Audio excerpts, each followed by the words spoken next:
Go. Hey guys, so I'm going to explain to you a little bit about our myth and about the hero's journey according to Joseph Campbell before you watch the video on it. Basically, Joseph Campbell's philosophy is that anybody and everyone can be a hero, and he kind of explains that a hero's journey begins and it ends in a normal life. It kind of comes full circle, and that's anyone in their life can become that. He explains that the quest passes through, and it goes from ordinary to an unordinary or special world through a certain sequence of key events. It might be out of order or in order, kind of depends, but they kind of go through a couple main points that I'll get to right now. So usually the hero's journey will start with what's called a call to adventure, and in our example here for Gilgamesh, he had a call to adventure because he was a pretty crappy king and a pretty crappy guy, and he got this friend, as you'll see in the video, and he basically wanted to please him, so they went into a forest together to go slay a monster. So after the call to adventure, there's an assistance. In that case, that was his friend, who assisted him in kind of becoming a better person and going on this journey. And for every hero, most heroes' adventures, what happens is kind of a sub point, is they'll deny the quest. At first they'll be too scared, or something will come up that they won't want to do it.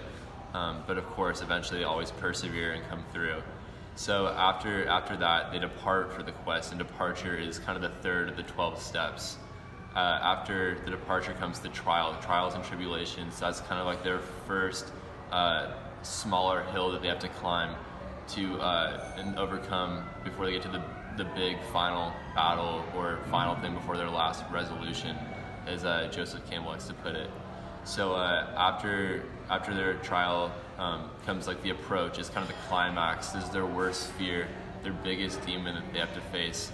As you'll see in the video, Gilgamesh has a couple, and like usually along these myths, there's also like a temptation of some sort. Usually, like a woman or man is tempting a god, and they have to put the temptations aside and kind of continue with their journey instead of getting sidetracked.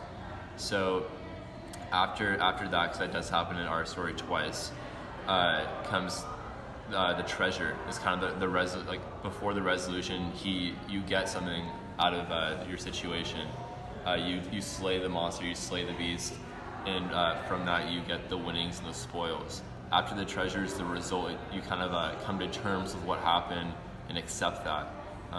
From that is the return. You start to come full circle. You return back to your homeland, as Gilgamesh did, and you start your new life, which is kind of the 11th or 12th or the 11th step here. You accept your new life with kind of the demon that you face and you won over, and you become this new person. You come full circle, but now you're a new person, and that leads into the resolution and the status quo. It's like nothing has really changed, but you had this emotional, spiritual, and physical journey that you went through, and you come out a better person for it, more knowledge, and you usually get like some sort of numerical bounty or like respect from your peers. There's something that you usually gain from it, and as the story ends, usually you're like the main character and the hero is running from something, or they defeated it, and people come and surround them, and like through support.